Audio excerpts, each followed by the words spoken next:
Orta Doğu'da Amerika, İsrail ve İran arasındaki savaş devam ederken Doğu Akdeniz'de Güney Kıbrıs'a orantısız bir silah yığınağı yapılıyor. Yunanistan, İngiltere, Fransa, Almanya, Hollanda, İtalya ve İspanya, İran'ın Güney Kıbrıs'taki İngiliz üssü Akrotiri'ye gerçekleştirdiği saldırı sonrası adaya silah gönderiyor. Ayrıca Amerika'nın Güney Kıbrıs Rum askerine ve polisine gizli gizli eğitim verdiğini GZT olarak OSİNT Türk kaynaklarıyla birlikte deşifre ettik. Envanter serimizin bu bölümünde Güney Kıbrıs'a gönderilen askeri yığınağa yakından bakıyoruz.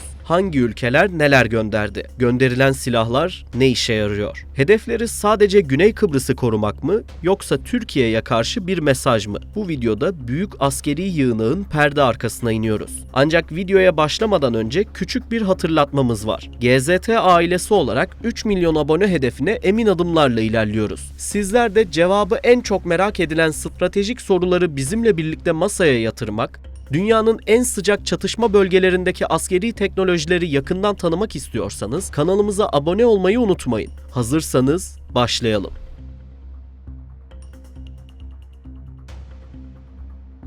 Ülkelerin adaya yaptığı yığınağa geçmeden önce Amerika'nın Güney Kıbrıs'ta Rum askerine ve polisine kapalı kapılar ardında gizli gizli eğitim vermesine bakalım. GZT olarak Güney Kıbrıs'taki bu şüpheli askeri hareketliliği adım adım deşifre ettik. Öncelikle bu gizemli eğitimleri vermek için adaya ayak basan birliğin kim olduğuna yakından bakalım. Karşımızda öyle sıradan bir piyade birliği yok. Doğrudan Amerikan deniz piyadelerinin Avrupa'daki hızlı reaksiyon ve güvenlik gücü olan efsanevi Festjur Birliği var. Ana karargahı İspanya'daki Rota deniz üssünde bulunan bu elit Amerikan birliği Kıbrıs'ta tam olarak neyin hazırlığını yapıyordu? Elde ettiğimiz saha verilerine göre Ocak ve Şubat 2026 tarihlerinde Larnaca, Pirga ve Lefkoşa hattında olağanüstü ve çok dikkat çekici bir eğitim trafiği yaşandı. 26 Ocak'ta temel silah sistemleri eğitimiyle ısınan süreç hemen ertesi gün yerini toplumsal olaylara ve sokak çatışmalarına müdahale taktiklerine bıraktı. 28 ve 29 Ocak'ta ise işin içine gece görüş sistemlerinin de dahil edildiği, zifiri karanlıkta icra edilen yoğun atış eğitimleri yapıldı. 31 Ocak ve takip eden günlerde ise tatbikatların dozu çok daha sertleşti. Personeller oda temizleme,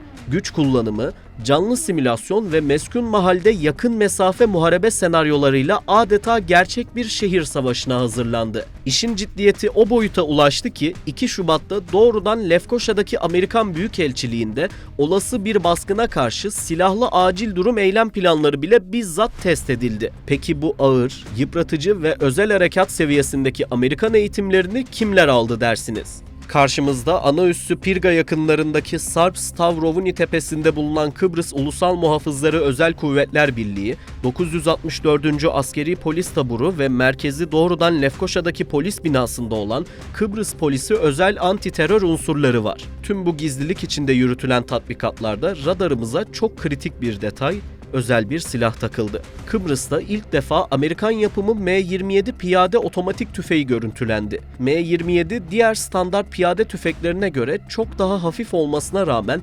operasyonel dayanıklılığı yüksek bir platform. Kıbrıs gibi Akdeniz ve kısmen çöl iklimi zorluklarına tam uyumlu yapısıyla tutukluk yapmadan çok daha uzun süreli temiz atış imkanı sunuyor. Tüm bu parçaları yan yana getirdiğimizde ortaya çıkan tablo çok net. Görünüşe bakılırsa Amerika, Güney Kıbrıs'taki askeri unsurları sadece olası bir savunma için değil, aniden patlak verebilecek şiddetli bir sokak çatışması veya çok daha agresif nokta operasyonlar için tam anlamıyla elit seviyede silahlandırıp eğitiyor. Şimdi deşifremiz bittiğine göre askeri yığınağın ne olduğuna geçelim. Öncelikle işin başlangıç noktasına bakalım. 2 Mart tarihinde Güney Kıbrıs Rum yönetiminde bulunan İngiltere'ye ait Akrotiri hava üssünde İran yapımı Şahit tipi insansız hava aracı saldırısı düzenlendi. Saldırı üste hasara yol açtı. Daha sonrasında üs yakınlarında 2 İHA daha etkisiz hale getirildi. İran, Amerika'nın İran'a saldırı için bu üssü kullandığı ve bu yüzden saldırdıklarını söyledi. Ayrıca üssün kullanılmasının devamı halinde balistik füzelerle saldırıyı arttıracaklarını da ekledi. İşte Güney Kıbrıs için ilk kriz böyle başladı. Şimdi adaya hangi ülke hangi silahları gönderdi ona bakalım. Güney Kıbrıs Rum yönetimi alarma geçti. Yunanistan ve Avrupa ülkeleriyle temasa geçerek adanın güvenliği için yardım istediler. Yunanistan adayı savunma hakkımız diyerek anında Güney Kıbrıs'a 4 adet F-16 savaş uçağı gönderdi. Aslında ilk bakışta adayı korumak için gözükse de bu bir fırsatçılıktı. İlerleyen dakikalarda ne demek istediğimizi anlayacaksınız. Atina yönetimi, İran tehdidini ve adaya doluşan batılı güçleri bir kalkan olarak kullanarak Güney Kıbrıs'ı tepeden tırnağa silahlandırmak için düğmeye bastı. Bu kapsamda Yunanistan, adaya F-16 savaş uçağı haricinde ayrıca 2 adet modern fırkateyn sevk etti. Bu fırkateynlerden biri, Fransa'dan yeni teslim alınan Belharra sınıfı HS Kimon. Bu savaş gemisinin incelemesini envanter video serimizde de yapmıştık. Kanalımızda izleyebilirsiniz. Devam edelim. Kimon, Yunan donanmasının en gelişmiş savaş gemisi. Bu gemiye yakından bakalım isterseniz. Gemiyi kendi sınıfında öne çıkaran en büyük yeteneği, geleneksel dönen radarların aksine geminin direğine entegre edilmiş 4 adet sabit panelli Thales Seafire aktif elektronik taramalı AESA radarıdır. Bu teknoloji sayesinde geminin hiçbir kör noktası bulunmaz ve yüzlerce kilometrelik alandaki balistik füzeleri, süpersonik uçakları ve drone sürülerini 360 derece kesintisiz olarak saniye saniye takip edebilir. İşte Yunanistan, İran'dan gelebilecek füze ve drone tehdidine karşı bu gemiyi adaya konuşlandırdı. Gövdesindeki 32 hücreli dikey atım sistemlerinde taşıdığı Aster-30 füzeleriyle 120 kilometre ötedeki hava tehditlerini kafa kafaya çarpışarak havada paramparça etme kabiliyetine sahip. Suüstü hedefleri için radar güdümlü 8 adet Exocet MM-40 Blok 3C gemi savar füzesi taşırken denizaltı avlamak için dünyaca ünlü Kaptas 4 çekili sonarı, MU-90 hafif torpidoları ve güvertesinde taşıdığı MH-60R Romeo denizaltı savunma harbi helikopterini kullanır. Yunanistan'ın Kıbrıs'a gönderdiği ikinci gemi, Yunan donanmasının en tecrübeli ve ağır silahlı bel kemiklerinden biri olan Hydra sınıfı HS Salamis fırkateyni. Bu filonun her türlü yakın muharebeye girebilen denizaltı avcısı. Baş tarafında taşıdığı devasa 127 milimetrelik MK-45 baştopuyla kıyı hedeflerini ağır bir ateş altına alabiliyor. Gövdesinde taşıdığı 8 adet Harpoon gemi savar füzesiyle ufuk ötesindeki düşman suüstü unsurlarını vurabiliyor. Hava savunması için bünyesinde bulundurduğu dikey atım sistemlerinde 16 adet ESSM barındıran HS Salamis, saniyeler içinde gemiye yaklaşan seyir füzelerini orta menzilde imha etme yeteneğine sahip. Ancak bu askeri sevkiyat hiç de masum değil. Koruma amacından ziyade fırsatçılık olduğunu söylemiştik. Bu söylemi bir de Yunanistan Savunma Bakanı Nikos Dendias'ın söylediklerinden dinleyelim. Η Τουρκία έχει τεράστιες δυνάμεις στο τουρκικό κομμάτι έτσι κι αλλιώς. Έχει νομίζω 40.000 στρατιώτες ήδη. Ίσως όμως είναι μια καλή ευκαιρία να τους πάρει. Να τους πάρει πίσω.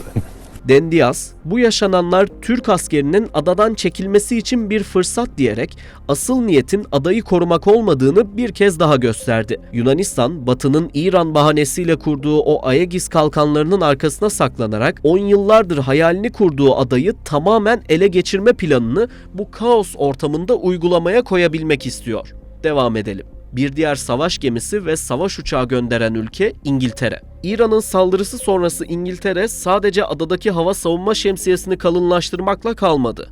Devasa bir güç kaydırdı. Zaten adada bulunan Eurofighter Typhoon savaş uçaklarına ek olarak 6 adet F-35 savaş uçağı hızla Akrotiri hava üssüne konuşlandırıldı. Bu 6 adet F-35 sadece birer vurucu güç değil, aynı zamanda Doğu Akdeniz'deki İngiliz ve Amerikan savaş gemilerine destek olmak için de adaya yerleştirildi. Ancak İngiltere'nin adaya yaptığı yığınak sadece gökyüzüyle sınırlı kalmadı. Bir savaş gemisi gönderdi. Bunlardan birisi HMS Dragon. Birleşik Krallık Kraliyet Donanması'nın hava savunma harbindeki gelişmiş vurucu gücü olan Type 45 sınıfı HMS Dragon. Kelimenin tam anlamıyla yüzen bir radar istasyonu diyebiliriz. Gemide Samson aktif elektronik taramalı AESA radarı ve ona eşlik eden devasa S-1850M uzun menzilli arama radarı var. Bu ikili sistem sayesinde gemi uzayın sınırından dalışa geçen balistik füzelerden deniz yüzeyini yalayarak gelen süpersonik seyir füzelerine ve drone sürülerine kadar aynı anda binlerce hedefi yüzlerce kilometre öteden saniye saniye takip edebilir. Gövdesine gömülü 48 hücreli dikey atım sistemlerinden ateşlenen Sea Viper hava savunma sistemi Mach 4 hızına, yani ses hızının 4 katına saniyeler içinde ulaşabilen Aster-15 ve Aster-30 füzeleriyle düşman unsurlarından gelebilecek her türlü balistik ve seyir füzesini havada kafa kafaya çarpıştırarak paramparça edebilir. Yakın hava savunma için geminin her iki yanına yerleştirilmiş, zırh delici mermi kusan otonom Phalanx Swiss sistemleri devreye girer. Sadece bunlar değil. İngiltere 2 adet Augusta Westland AW-159 Wildcat helikopteri ve 1 adet Merlin Mk-2 tipi helikopteri Kıbrıs'a sevk etti. İngiltere'nin bu yığınağı işin sadece bir yüzü. Bir de Fransa var. Fransa Cumhurbaşkanı Emmanuel Macron, Kıbrıs saldırı altındaysa tüm Avrupa saldırı altındadır diyerek Fransız donanmasının amiral gemisi Charles de Gaulle uçak gemisini bölgeye gönderdi. C'est vous dire que lorsque Chypre est attaqué, c'est l'Europe qui est attaquée. Et que la défense de Chypre est évidemment une question essentielle pour votre pays, pour votre voisin, partenaire et ami la Grèce, mais aussi pour la France et avec elle l'Union européenne. Ayrıca kendisi de uçak gemisini bizzat ziyaret etti. Nükleer güçle çalışan bu uçak gemisi, güvertesindeki Rafale M savaş uçakları ve E-2C Hawkeye erken uyarı uçaklarıyla sadece bölgede devriye gezmiyor. Aynı zamanda İran'dan olası bir tehdide karşı anında hava harekatı düzenleyebilecek bir kapasiteyi hazır bekletiyor. Fransız uçak gemisi görev gücü, taşıdığı Exocet gemi savar füzeleri ve derin darbe mühimmatlarıyla Doğu Akdeniz'de demirlemiş durumda. Bir diğer gönderilen Fransız gemisi ise Languedoc fırkateyni. Charles de Gaulle uçak gemisinin görev gücünden ayrılarak doğrudan Kıbrıs açıklarına demirlemiş. Kelimenin tam anlamıyla yüzen bir stratejik taarruz üssü. Onu adanın etrafındaki diğer Avrupalı rakiplerinden ayıran en büyük özellik, yakın geçmişte Kızıldeniz'de kamikaze drone sürülerini havada imha ederek gerçek muharebe ortamında rüştünü ispatlamış bir gemi. Geminin kalbinde yer alan ve kendine has piramit yapısıyla dikkat çeken Herakles 3D çok işlevli radarı, gökyüzündeki İran menşeili dronları ve süpersonik seyir füzelerini saniye saniye tespit ederken, gövdesindeki Silver dikey atım sistemlerinden ateşlenen Aster-15 hava savunma füzeleri bulunur. 16 adet MDCN deniz seyir füzesi sayesinde Fransa, tıpkı Tomahawk fırlatan Amerikan muhripleri gibi Kıbrıs sularından kalkıp 1000 kilometreden fazla uçarak Orta Doğu'nun en derinliklerindeki stratejik kara tesislerini milimetrik hassasiyetle vurabilecek devasa bir taarruz gücünü Kıbrıs'a konuşlandırdı. Denizaltı savunma harbinde dünyanın en sessiz avcılarından biri olarak dizayn edilen bu 6000 tonluk gemi, okyanusun derinliklerini sismik bir hassasiyetle dinleyen efsanevi Kaptas 4 çekili sonarı, MU-90 hafif torpidoları, su üstü hedefleri için taşıdığı radar güdümlü Exocet MM-40 Blok 3C gemi savar füzeleri koruma kalkanı sunuyor. Daha bitmedi. Bir üs saldırısı için ne kadar yoğun ve devasa askeri yığınak yapıldığını görüyorsunuz değil mi? İşin koruma amacı olmadığı çok açık. Avrupa'nın yığınağında asıl dikkat çeken şey İspanya, Hollanda, Almanya ve İtalya'nın bölgeye gönderdiği, her biri kendi sınıfının zirvesi olan o devasa fırkateynler. İspanya'nın gönderdiği Cristobal Colon fırkateyni sıradan bir devriye gemisi kesinlikle değil. Álvaro de Bazan sınıfı bu gemi, üzerinde Amerikan uçak gemilerini koruyan o efsanevi Aegis savaş sistemini taşıyor. Geminin dört bir yanına entegre edilmiş olan SPY-1D radarları yüzlerce kilometre ötedeki gökyüzünü eş zamanlı olarak tarıyor. İspanyol fırkateyni dikey atım sistemlerinde taşıdığı SM-2 ve ESSM füzeleri sayesinde atmosferin sınırlarında uçan balistik füzelerden deniz seviyesini yalayarak gelen seyir füzelerine kadar her türlü tehdidi tespit edip havada parçalayabilen devasa bir koruma kalkanı oluşturuyor. Hollanda'nın Doğu Akdeniz'e gönderdiği HNLMS Evertsen fırkateyni de tam bir hava savunma canavarı diyebiliriz. De Zeven Provinciën sınıfı bu fırkateyn, üzerinde taşıdığı Smart L ve APAR radarları sayesinde binlerce kilometrelik bir alanı gözetleyebiliyor. İtalya ise Federico Martinengo fırkateyni ile katılıyor.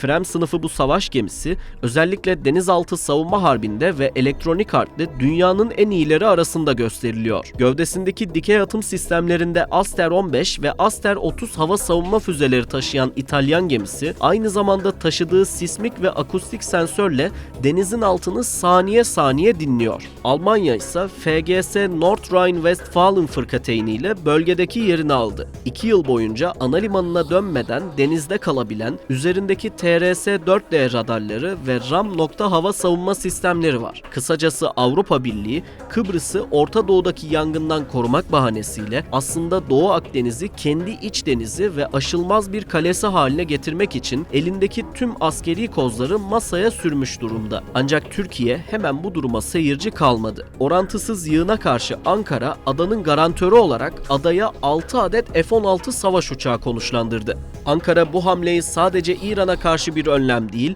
Kuzey Kıbrıs Türk Cumhuriyeti'ne ve doğrudan Mavi Vatan'a yönelik bir kuşatma harekatı olarak okudu. Türkiye adadan çekilebilir hayalleri kuranların karşısına 150 kilometrenin üzerinde menzili olan aktif faz dizinli radarlara sahip siper uzun menzilli hava ve füze savunma sistemleriyle Hisar-O artı bataryaları Kuzey Kıbrıs'ın stratejik noktalarına konuşlandırıldı. Hisar-O orta irtifa hava savunma füze sistemi ise 40 kilometre menzile ulaşır ve daha yüksek irtifa tehditleri arasında füze, İHA ve savaş uçağı gibi unsurlara karşı koruma sağlar. Bu sistemler Aselsan ve Roketsan tarafından yerli olarak üretilmekte olup çelik kubbe entegre hava savunma mimarisinin önemli bir parçası. Ercan Havalimanı'nın farklı noktalarına ve Kuzey Kıbrıs Türk Cumhuriyeti genelinde bazı raporlarda Girne civarında belirtilerek konuşlandırılmışlardır. Temel görevleri ise adanın hava sahasını korumak. Resmi açıklamada bu unsurlar genel olarak gelişmiş hava savunma sistemleri şeklinde ifade edilmiş olsa da Hisar isimleri savunma sanayi kaynakları, askeri hareketlilik ve Rum basınının analizlerinden Kıbrıs'a aktarıldığı düşünülüyor. Milli Savunma Bakanlığı'nın açıklamasında deniz kuvvetleri açısından yeni bir konuşlanma bilgisi verilmedi. Ancak Türkiye'nin Doğu Akdeniz'de rutin görevler kapsamında savaş gemisi bulundurduğu zaten biliniyor. Sadece F-16 konuşlandırılması bile Amerika'da bulunan Yunan ve Yahudi lobisini harekete geçirdi. Lobinin baş aktörleri o kadar askeri yığınak karşısında Türkiye'nin gönderdiği F-16'lar için haksız ve düşmanca olduğunu söyleyen tweetler atmaya başladılar. Türkiye'nin F-35 almaması ve Kaatsa yaptırımından çıkmaması için çalışacaklarını söylediler. İşte böyle. Sonuç olarak tüm bu devasa askeri yığınağı, kapalı kapılar ardındaki gizli eğitimleri analiz ettiğimizde karşımıza çıkan tablo çok net. Doğu Akdeniz'in kalbi Kıbrıs artık sadece iki toplumun değil, diğer Avrupalı devletlerin çıkar kapısı olmuş durumda. Bir sonraki envanter videomuzda görüşmek üzere. Hoşça kalın.